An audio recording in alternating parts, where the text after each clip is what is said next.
Շնորհակալություն, պարոն Պապայան, մանրամասն զեկույցի համար մի քանի հարց ունեմ ձեզ։ Նախ ուզում եմ անդրադառնալ վերջին շրջանում կոնյակի սպիրտ արտահանող մեր ընկերությունների մտահոգություններին, որոնք առաջացան, երբ որ պարզվեց, որ Վրաստանով տարանցվող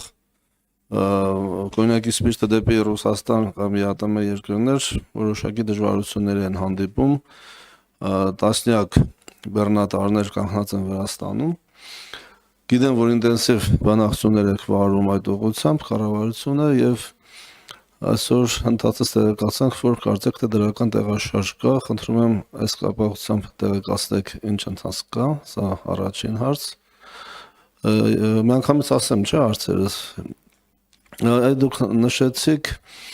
որ Հայաստանի պետական բյուջեից մաքսատուրքերի տեսքով ԵԱՏՄ բյուջե ավելի շատ է մուծվել, քան հակառակ ուղղությամբ բացասական սալդոն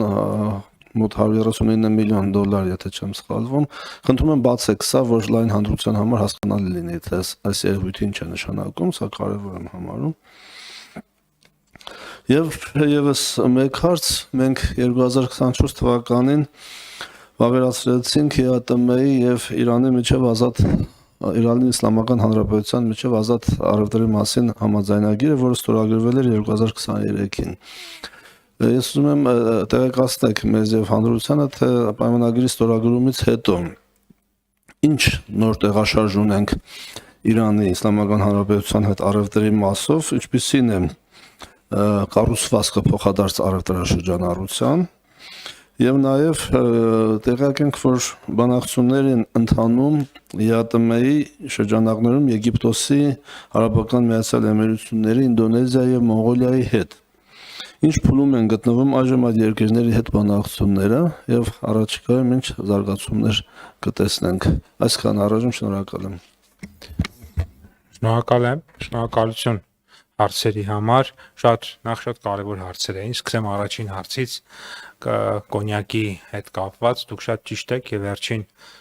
երևի թե 2 շաբաթվա ընթացքում ոչ մի մեքենա Վրաստանից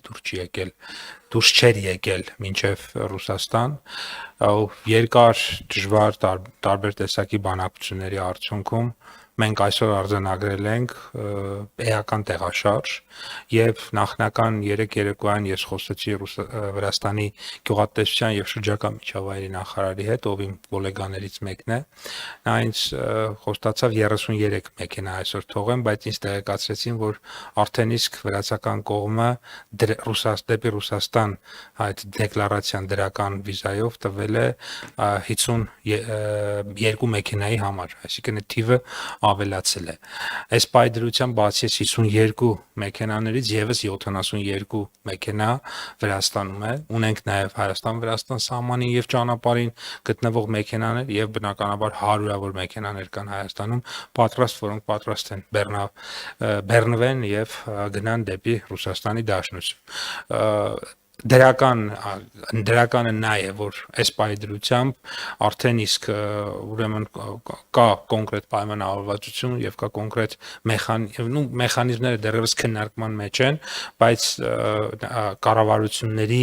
Հայաստանի Հանրապետության կառավարության միջամտության հետևանքով եւ արդյունքում կարող ենք արձանագրել, որ մի իրավիճակ ունենք, որ բազմաթիվ արտահանողներ այսօր արդեն ապրանք կարտահանեն Ռուսաստանի Դաշնություն, ինչը շատ կարևոր եւ կենսական նշանակություն ուներ, բացատրեմ ինչի, որովհետեւ այդ մարդիկ ունեն պայմանագրեր եւ պարտավորություններ ունեն, որովհետեւ այդ պայմանագրերը իրականացնեն։ Եվ ես խոսել եմ այսօր մի շարք մեր արտահանողների հետ, եւ նրանք շատ մեծ գոհունակություն ունեին ստեղծված գոնե մասնակի լուծման հետ կապված, եւ որովհետեւ այն քանակները, որոնք որ հնարավորություն ընկերություն կա 1 մեքենա է արտահանում, կարող արտահանել մեկ ընկերություն կա 10, այսինքն տարբեր ընկերություններ, ամենաշատը 10 մեքենա արտահանող ընկերություն կա եւ ամենակիչը բնականաբար 1, եւ ընկերություններ կա, հա, դեռ խնդիր ունի, բայց ուզում եմ նշել, որ Այսօր մենք ունենք լրիվ ուրիշ իրավիճակ, ինչ ունեինք 3 առաջի օր, սրանից 10 օր առաջ կամ 2 շաբթի 2 օր առաջ, եւ նաեւ նշեմ, որ իմ գործընկերը Վրաստանի ես նշել եմ, որ ես պետք է գնամ Վրաստան այդ հարցը քննարկեմ, դրա կարիք չեղավ, որտեղ մենք անընդհատ սերտ շփման հեռախոսային կապի մեջ էինք, անընդհատ օրվա մեջ մի քանի անգամ հեռախոսով կապի մեջ ենք եւ ըստ էության վաղը ինքը որոշեց, որ ինքն է գալիս, այսինքն իրենք են գալիս վաղը Հայաստան, իհարկե այդտեղ նաև այլ միջոցառում ունենք իր հետ պլանավորած գիտագործության ոլորտում, բայց Վրաստանի գյուղատնտեսության եւ շրջակա միջավայրի նախարար վաղ ժամանի Հայաստան, որպեսզի այս եղած պարտավորությունները ել ավելի ամրապնդենք, մեխանիզմների ներբությունները վերջնական ֆիքսենք, որպեսզի process-ը գնա առաջ։ Սա մեկ։ Հաջորդիվ ուրեմն դուք նշեցիք, ես պետք է պարզաբանեի, թե ինչ է այդ բացական սալդոն, գիտեք, որ մենք մաքսային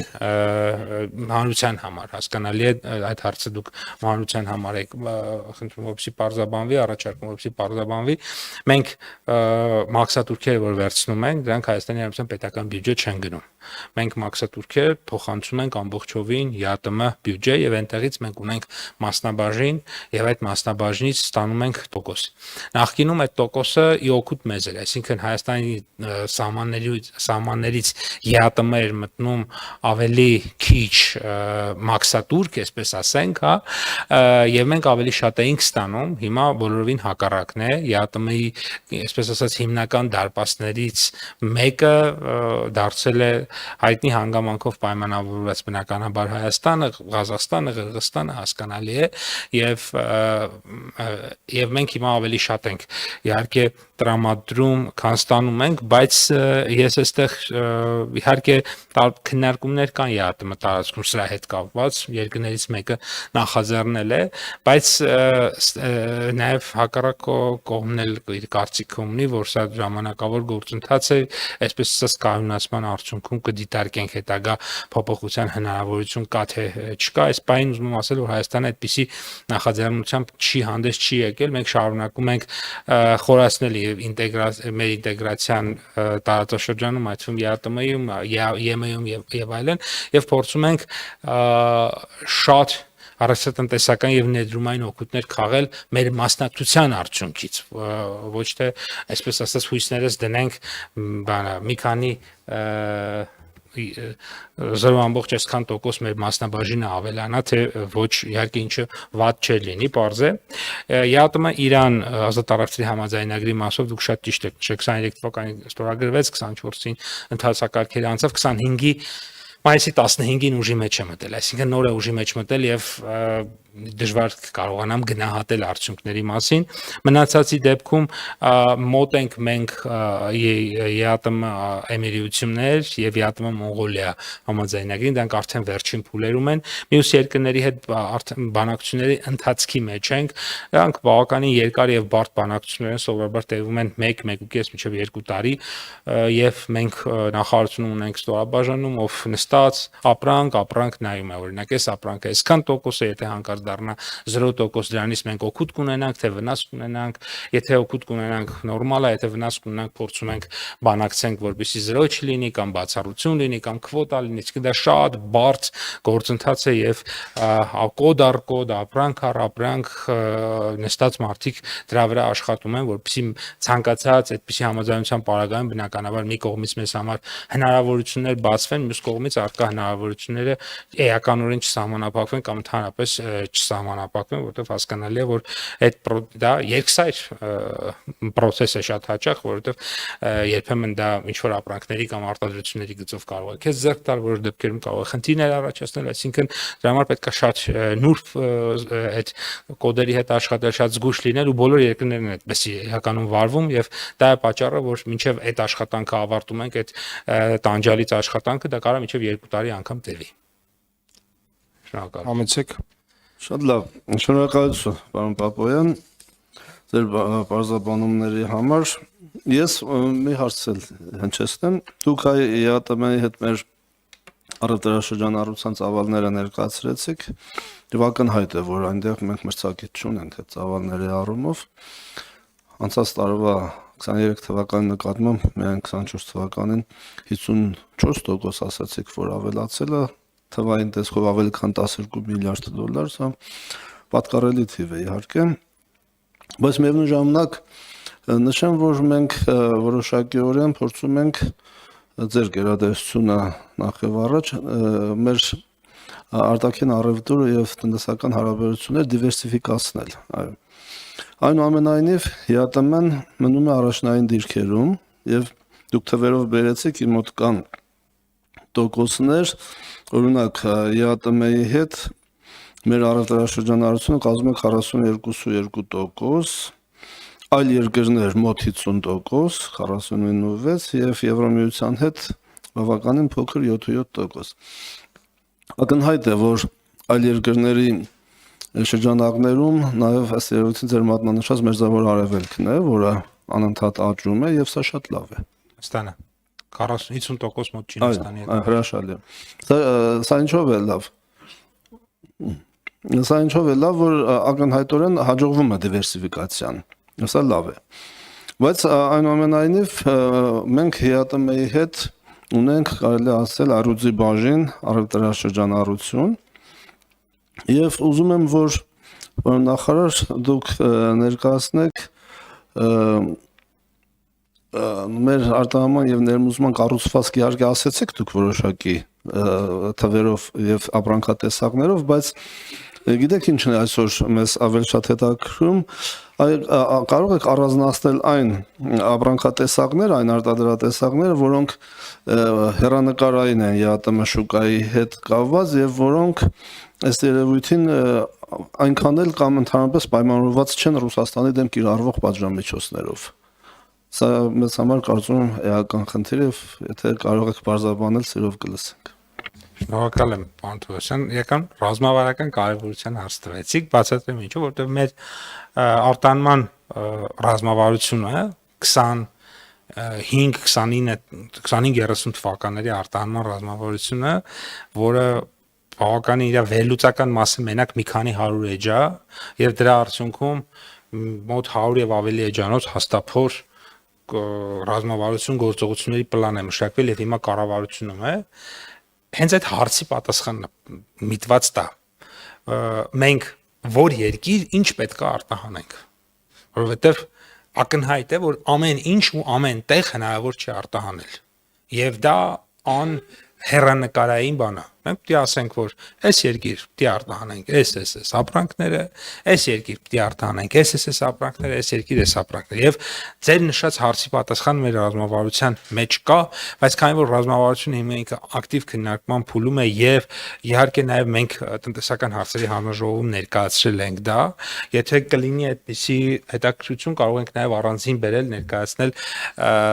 Եվրասիական տնտեսական ինտեգրման եւ տարածաշրջանային հանձնաժողովում, այսինքն որտեղ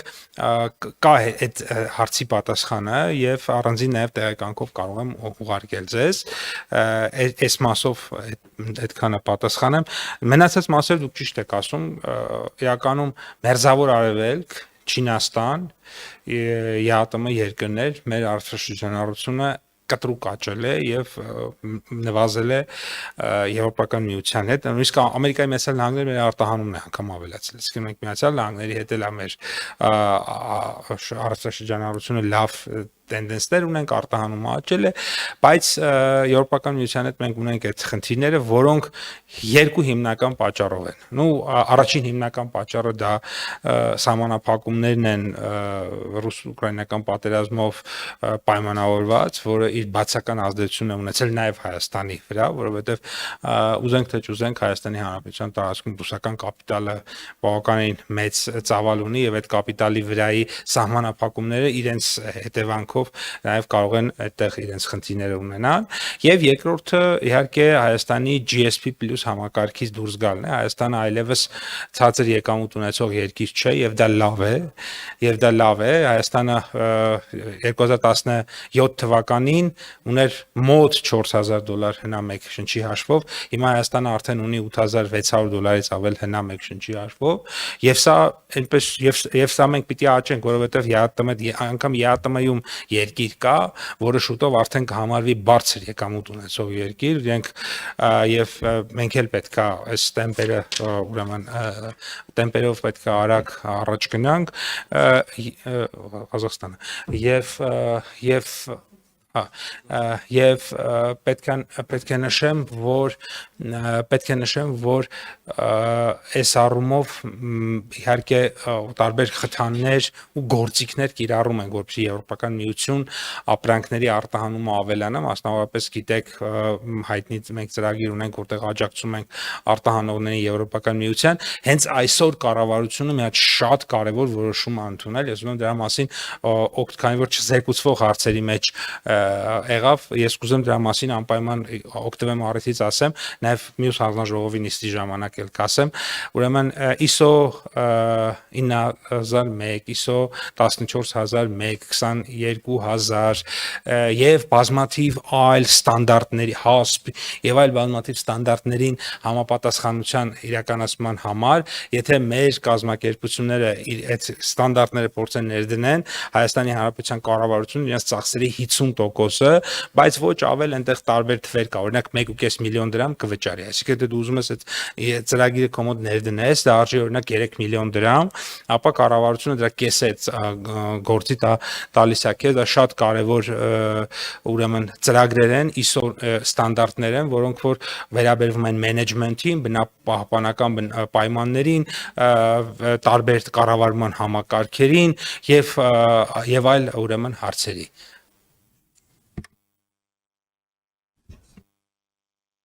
Պարոն Թորոսյան, Ինչքան պիտի հասնի մեկ շնչի հաշվով հնան, որ համարվենք բարձր